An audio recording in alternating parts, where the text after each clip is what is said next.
નમસ્કાર દર્શક મિત્રો, મિસ્ટર ગુજરાત ન્યૂઝમાં આપનું સ્વાગત છે। અમરેલીમાં દીકરીનું સરઘસ કાઢવાના મામલે ઉપલેટામાં ઇન્ડિયા ગઠબંધન દ્વારા આવેદનપત્ર પાઠવાયું। અમરેલી પોલીસ દ્વારા રાત્રિના સમયે ટાઈપિસ્ટ દીકરીનું સરા જાહેર સરઘસ કાઢવાના પડ્યા પ્રત્યાઘાત। સત્તાના જોરથી વિધાનસભાના ધારાસભ્યોને નાયબ દંડક કૌશિક વેકરિયાના ધારાસભ્ય પદેથી રાજીનામાની પણ માંગ કરવામાં આવી હતી। ગુજરાત રાજ્યના રાજ્યપાલને સંબોધીને ઇન્ડિયા ગઠબંધન દ્વારા ઉપલેટા મામલતદાર કચેરી ખાતે આવેદનપત્ર પાઠવવામાં આવ્યું હતું। ઇન્ડિયા ગઠબંધનના આગેવાનો, અગ્રણીઓ તેમજ હોદ્દેદારોએ એકત્રિત થઈ સૂત્રોચ્ચાર સાથે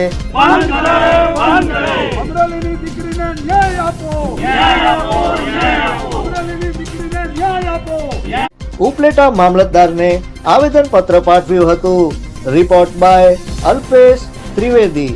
જોતા રહો મિસ્ટર ગુજરાત ન્યૂઝ, સત્યતાની સાથે સ્પષ્ટ વાત। ધન્યવાદ।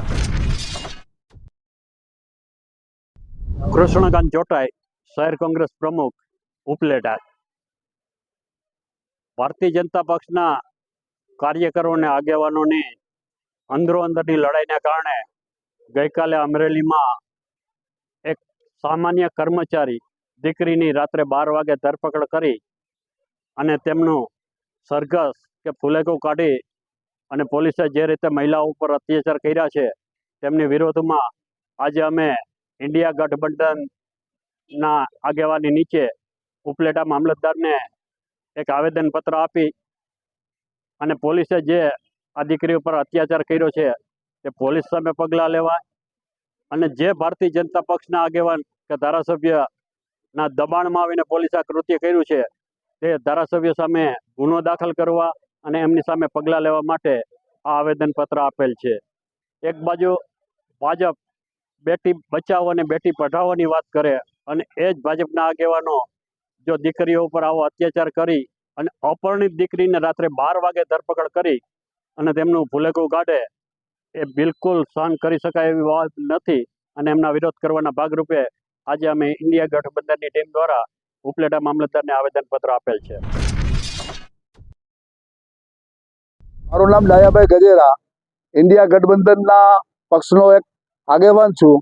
આજે ઇન્ડિયા ગઠબંધન દ્વારા અમરેલીની અંદર જે રીતે એક સામાન્ય કર્મચારી મહિલાને જાહેરમાં રાત્રે સરઘસ કાઢી અને જે કાયદાનો ભંગ થયેલ છે અને જે કહેવાતા ભાજપના આંતરિક ડખાઓ અને આંતરિક સાટમારીઓને કારણે પોલીસ તંત્ર ઉપર દબાણ કરી અને જે રીતે પોલીસ તંત્ર પાસે આવી કાર્યવાહીઓ કરાવી એ લોકશાહીમાં ખૂબ જ નિંદનીય છે અને લોકશાહીને લીરે લીરા ઉડાડ્યા એવું અમે માનીએ છીએ।